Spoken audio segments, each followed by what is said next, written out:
freedom of speech ends where true power begins. By Jorge Majfud. On January 1, 1831, The Liberator, the country's first abolitionist newspaper and, later, a defender of women's suffrage, appeared in Massachusetts. At that time, Georgia's slavers offered a reward of $5,000 more than $160,000 in 2024 value for the capture of its founder, William Lloyd Garrison. Naturally, this is how power reacts to freedom and the fight for the rights of others. But this attempt at violent censorship was not the legal norm then. The freedom of speech established by the First Amendment applied to white men, and no one wanted to break the law in broad daylight.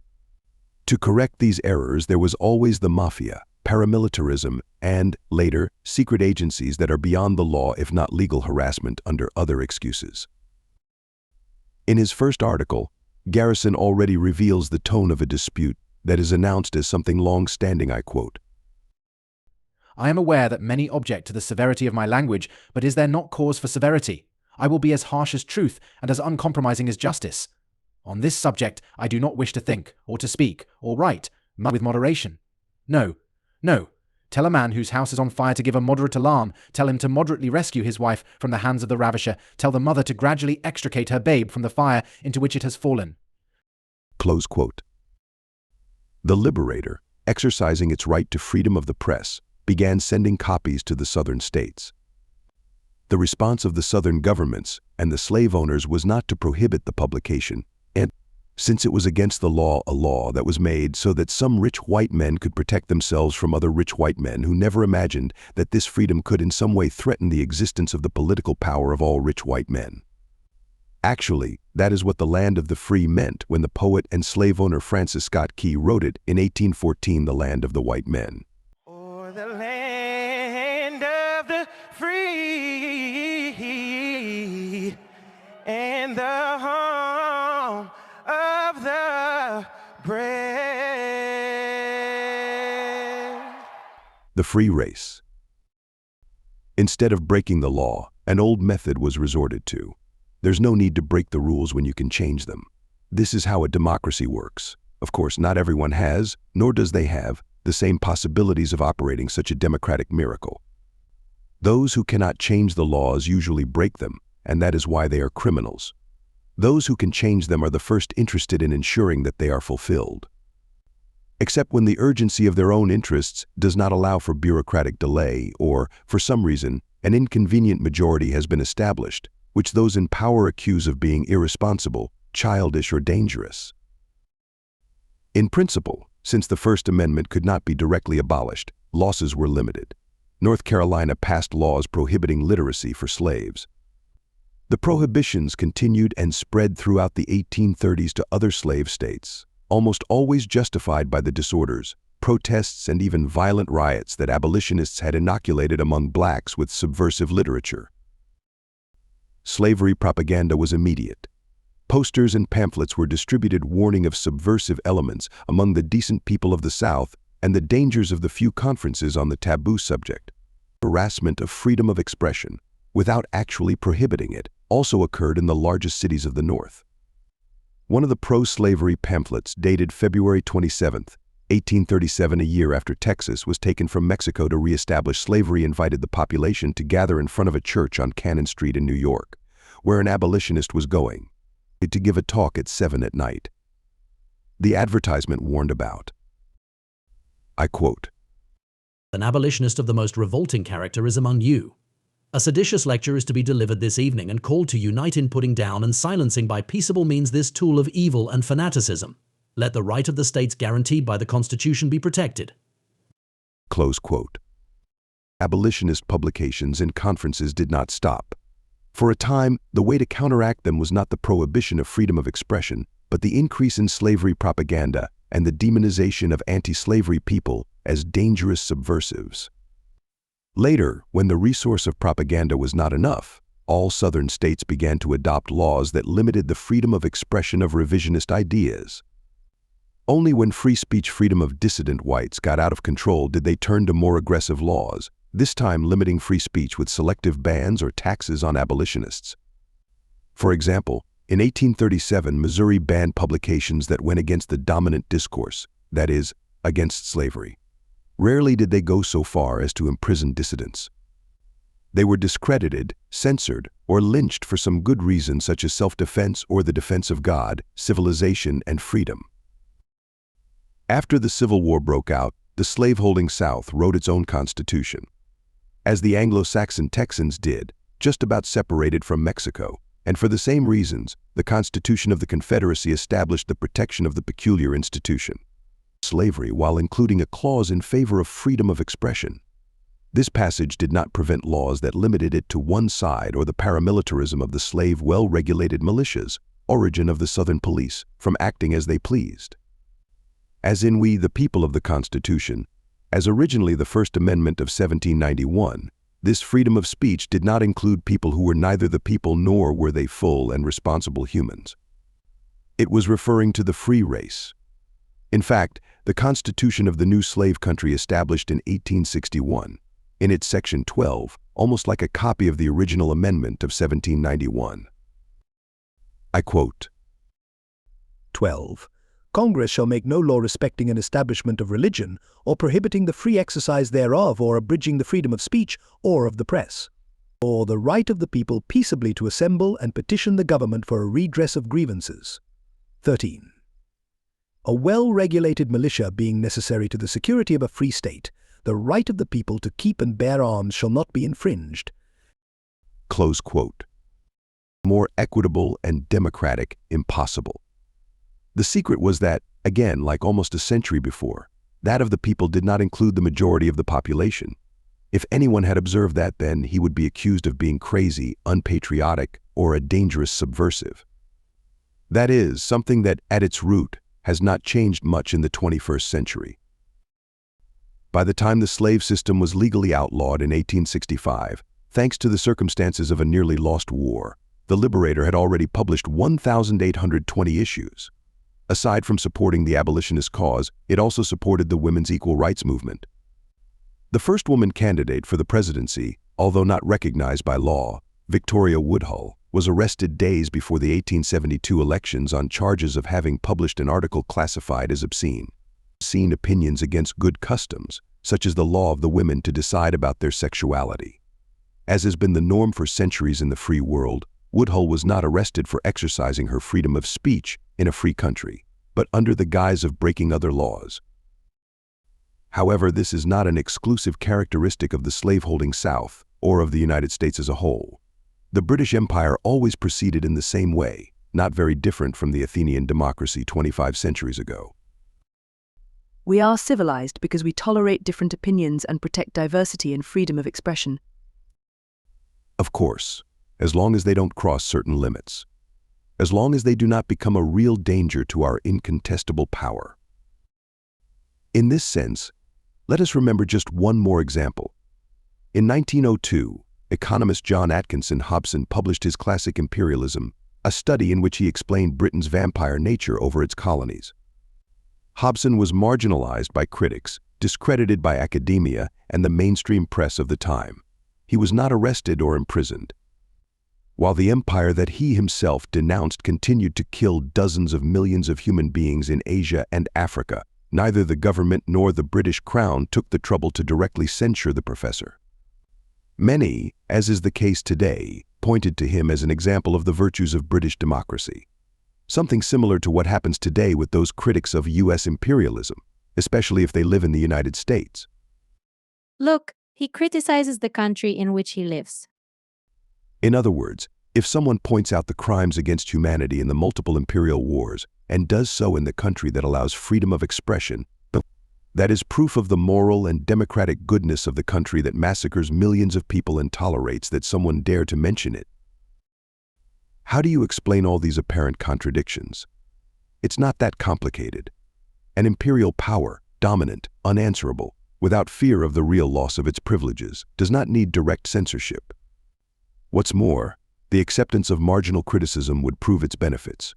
It is tolerated as long as they do not cross the limit of true questioning, as long as the hegemonic domain is not in decline and in danger of being replaced by something else. Now let's look at those counterexamples of hegemonic power and its stewards. Why don't you go to Cuba where people do not have freedom of expression? where plurality of political parties does not exist. To begin, it would be necessary to point out that all political systems are exclusive. In Cuba, liberal parties are not allowed to participate in their elections, which are called a farce by liberal democracies. In countries with liberal democratic systems, such as the United States, elections are basically elections of a single party called Democratic Republican. There is no possibility that a third party can seriously challenge the single party because this is the party of the corporations, which are the elite that have the real power in the country. Communist parties here were prohibited, and now, after FBI and CIA persecution of suspected sympathizers, it has been reduced to a virtual inexistence. On the other hand, if, for example, in a country like Chile a Marxist like the current president Gabriel Boric wins the elections, no one would even think of imagining that this president is going to leave the constitutional framework, which prohibits the establishment of a communist system in the country. The same thing happens in Cuba, but it must be said that it is not the same. Now, let's return to the logic of freedom of expression in different systems of global power. To summarize it, I think it is necessary to say that freedom of expression is a luxury that, historically, those colonies or republics that struggled to become independent from the freedom of empires the free race have not been able to afford. It would be enough to remember of dozens of examples like the Guatemalan democracy, destroyed by the great democracy of the United States in 1954 because its democratically elected government decided to apply the sovereign laws of its own country, which did not suit the megacorporation United Fruit Company. The great democracy did not hesitate to install another brutal military dictatorship, which left hundreds of thousands of dead over decades. What was the main problem of Guatemalan democracy in the 50s? It was his freedom of the press, his freedom of expression. Through this, the Northern Empire and the UFO managed to manipulate public opinion in that country through a propaganda campaign deliberately planned and recognized by its own perpetuators, not by its Creole butlers. It goes without saying. When this happens, the young Argentine Dr. Ernesto Guevara was in Guatemala and had to flee into exile in Mexico, where he met other exiles, the Cubans Fidel and Raul Castro. When the Cuban Revolution triumphed, Ernesto Guevara, by then El Che, summed it up remarkably. Cuba will not be another Guatemala. What did he mean by this? Cuba will not allow itself to be inoculated like Guatemala through the free press. History proved him right when in 1961 Washington invaded Cuba. Based on the CIA plan that assured that Cuba will be another Guatemala, it failed miserably. Because its population did not join the liberating invasion since it could not be inoculated by the massive propaganda that the free press allows. Kennedy found out and reproached the CIA, which he threatened to dissolve and ended up dissolving. Freedom of expression is typical of those systems that cannot be threatened by freedom of expression, but quite the opposite. When popular opinion has been crystallized, by tradition or by mass propaganda, the opinion of the majority is the best form of legitimation. Which is why these systems, always dominant, always imperial, do not allow their colonies the same rights that they grant to their citizens. When the United States was in its infancy and fighting for its survival, its government did not hesitate to approve a law that prohibited any criticism of the government under the excuse of propagating false ideas and information 7 years after approving the famous First Amendment. Naturally, that law of 1798 was called the Sedition Act, which made it a crime to, I quote, print, utter, or publish any false, scandalous, and malicious writing about the government. These resources of the champion of freedom of expression were repeated other times throughout their history, always when the decisions and interests of a government dominated by the big corporations in power felt its interests were seriously threatened. This was the case of another law, also called the Sedition Act, that of 1918, when there was popular resistance against the propaganda organized by public opinion manipulators like Edward Bernays and George Creel, the white hot mass of patriotism in favor of intervening in the First World War, and thus ensuring the collection of European debts. Until a few years before, the harsh anti-imperialist criticisms of writers and activists like Mark Twain were demonized, but there was no need to tarnish the reputation of a free society by putting a renowned intellectual in jail, as they had done in 1846 with David Thoreau for his criticism to the aggression and dispossession of Mexico to expand slavery, under the perfect excuse of not paying taxes.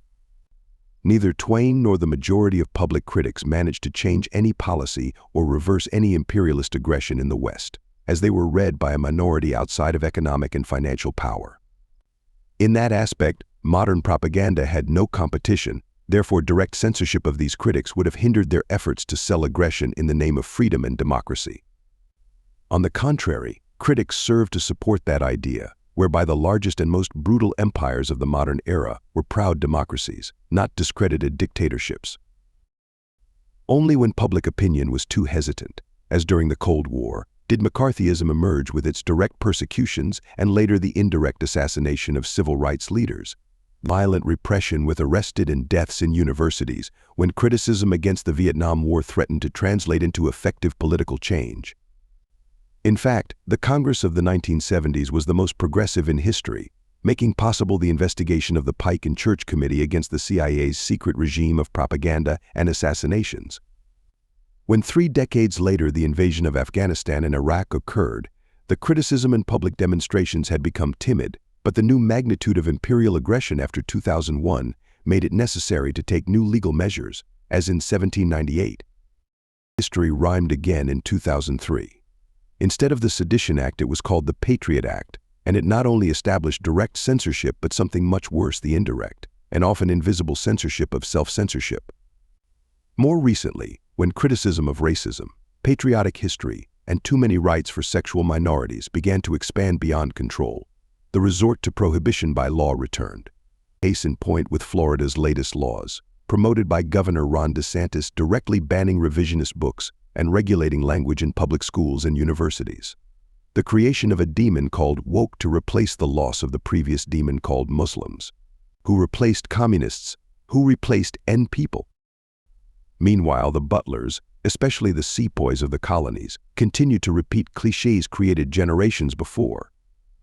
How come you live in the United States and dare to criticize that country? You should move to Cuba, which is where freedom of expression is not respected. After their cliches, they feel so happy and so patriotic that it is a shame to make them uncomfortable with reality. On May 5, 2023, the coronation ceremony of King Charles III of England took place.